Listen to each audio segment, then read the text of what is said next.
Well, how's it going there, guys? James here from Butler Farms on a beautiful Saturday afternoon, and I'm gonna try to do what I can with this light behind me. This is so bright out here that this is literally the only spot that I can stand in and talk to you and you be able to see my face. But we've gotten a lot done today. We are tired, and if you are from the South, you understand what being whipped feels like. We are whipped. We've been at it all day trying to get these raised beds filled, and it's been a journey, but we've gotten there. I'm gonna turn you around, let you see what we got going on real quick. If you remember back a couple of videos, we were building these raised beds. We lined them with cardboard in the bottom as a weed suppressant. Now remember, these are 12 inches deep, and so I'm really not worried about weeds, to be honest with you, but it was just something to initially keep them from coming up. So went to a local place and got some topsoil, real good looking topsoil. There is some clay in it, and I've been chunking balls of clay out of it all day, but nothing like what I've experienced in the past. So it's really good stuff. They actually have compost there too, and the guy was nice enough to make it about 1/3 compost to 2/3 topsoil. This first time I needed more soil than compost in it, and I stood there and watched him. I mean, it was legit. He mixed it up for me, and it's some pretty looking compost.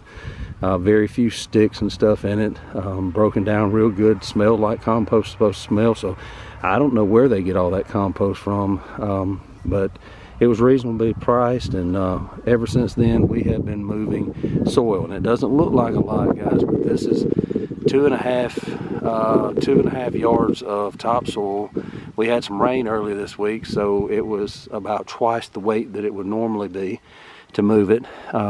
We were doing it, and finally we figured out a way. And again, sometimes the camera doesn't do justice to how steep these hills are, but got my tractor up there, was able to use the bucket on part of it as we unloaded it out of the back of the truck into the bucket, and then brought it over here. Now if you're looking, you see all that white stuff in there. I'm gonna mix that in some more.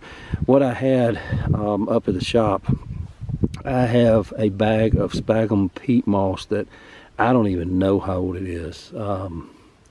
I can't remember. I made a ton of potting soil probably 3 years ago that I do my starts in, and I've still got some up there in buckets. Not much, not enough to start a whole round of seeds, but I know that bale of sphagnum peat moss was up there then, and I'd had it several years. So it's very likely that peat moss is 5 or 6 years old at this point. But I had about I guess about half a bale left. And before anybody gets on to me, I do not buy sphagnum peat moss anymore. I go with coconut coir now, but I had it. It was a purchase I made long ago, like I said, probably 5 or 6 years ago, and I'm sure not going to throw it away. So it was still good stuff. It was kind of dried out and hard, but was able to bust it up and mix it in as well. And you know, from here on forward, I won't be buying any more peat moss. I understand what it does and where it comes from, and I'm not going to be a part of that. Coconut coir is much more sustainable, so that's what I'm going to go with. But I had it. It was open. It needed to get out of my shop. It needed to get out of the way, so it's in there. Another thing I had, and that's what you're seeing here, all this white stuff, is I had about a half of a trash bag, a large 40-something gallon trash bag full of perlite. All right, and perlite is something that provides drainage. One thing I noticed is that, like I said, this topsoil was really good. It had some sand in it. You could feel the sand and stuff like that. So, you know, it's not going to be a goopy, muddy mess out here. It's going to drain a little bit, but I wanted to make sure that it had more drainage. So again, that perlite, I guess, had been up there since it may even be 7 or 8 years old, because I don't use a ton of it in my seed starting mix that I make myself. So there's no telling how old it was. Old enough that the bag had fallen all apart, and I'd had to put it into a garbage bag. But it was starting to fall all apart, and I had to get it out of there and use it up. So next year, again, I don't need any starting mix this year. I've still got some. But next year I'll have to make some all new compost with perlite, with coconut coir, and things like that. So I'll buy all new last year, and it freed up some space in my shop and got that stuff out of there. And so it just worked out all the way around. Now I realized when I got here, when we finished putting the soil in, you can see that last one over there still lacks a little bit. So I'm probably going to go back next week and see if they'll sell me a half a yard, which will more than fill that one up, and then I can top this one off as well. This one where I'm standing is okay, but maybe put a little bit more in that. But about I don't know, a half a yard may be too much, but I don't think they're going to sell me less than that. They may not sell me a half a yard, but we'll just have to ask and see. I mean, they are in business, so you would think if they can do a full scoop, they can do half a scoop and take my money, but we'll see how it works. But I've enjoyed working with this place. They've been pretty good and honest with my mulch and with my topsoil. It looks good versus some other places I bought some in the past. But you can see, yeah, I've already got my onions in. I got me some onion sets and already got them in the ground. Now you buy these things and they say like 30 onion sets or 35. I don't remember what was on the tag.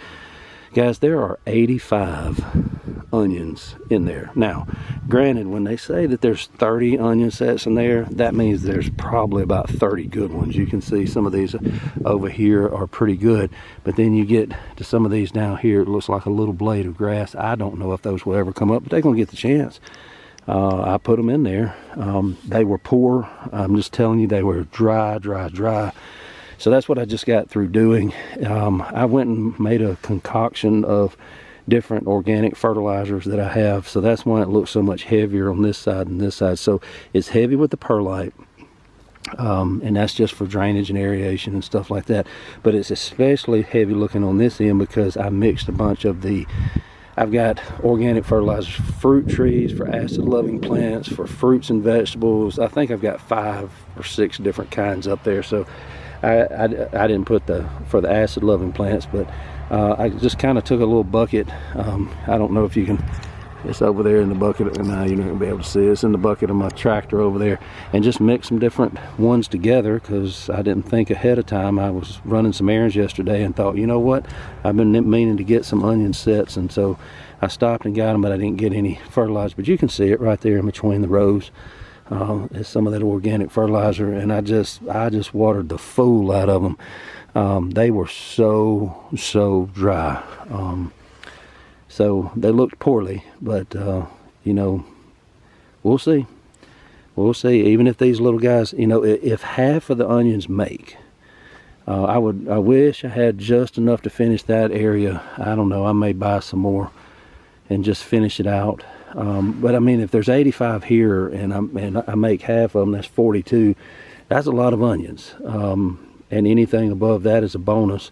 And you know, when I've grown onions before, some of these nice ones make big bulbs, and then some of these like this, they don't make quite as big, but they make, you know, little small ones. Guys, they eat just as well, so it's very likely I could end up with 60 or 70 out of this bed, no problem. But we'll see. You know, I'm looking forward to it. I got to get my hands dirty today. Going to run by after church tomorrow and probably get some more onion sets. Now, I'll do another video about what I'm going to put here. We got a lot of lettuce getting ready to go in. Probably that whole second bed right there. Maybe some beets. I know I've got carrots that's got to go in. That's probably what's going to go in next, to be honest with you. Is a whole bed of carrots right there. So yeah, I didn't even think about that. So I'll have to go through my carrot seed stash tonight and start picking some of those out. But guys, I am tired, and I got a lot of putting up to do. Luckily I got that tractor, I got everything loaded into the bucket. I don't keep having to walk back and forth. But I'm gonna go sit down a little while because I got some folks around here that say that Dad is getting ready to fire up the grill and grill some burgers, which is fine with me because at least I can sit there and watch the grill.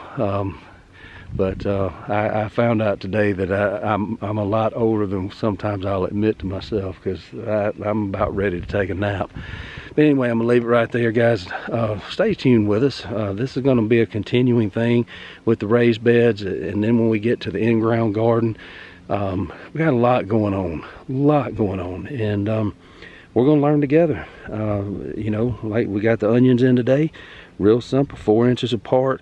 It says 12 inches on the row, but if they need to be 4 inches apart, why not be 4 inches between the row? I don't know. Why would you need 12 inches between a row when they only need to be 4 inches apart? I don't know. I don't get that. So I'm preserving my space. I've grown them a lot closer than this in ground in the garden, so I'm not worried about that. But yeah, I finally got to get my hands dirty. I'm going to get them dirty tomorrow again after church while I got it a little while tomorrow afternoon. Maybe try to get all the carrots planted tomorrow and get that covered and try to get them sprouted and out of the ground. We'll just have to see. But I'm excited about it. Beautiful day out here, just absolutely marvelous. Out here, feels good, low 70s. Over here in the shade now, and couldn't be more blessed. I'm just being honest with you. It's just being out here in God's creation, hearing these birds behind me. And a while ago when I finished, before I started the video, I just sat on the side of the hill. Man, I am so blessed, and blessed to have you here. So don't forget to like, subscribe, and share. Hit that thumbs up button, tell a friend, and stay tuned, because the videos are going to start coming rapid fire now. When I'm off work, something's going to be happening up here as far as growing food, and I want you to come along with me, okay? So until next time, we love you. God bless you. This is James from Butler Farms, and we'll be seeing you.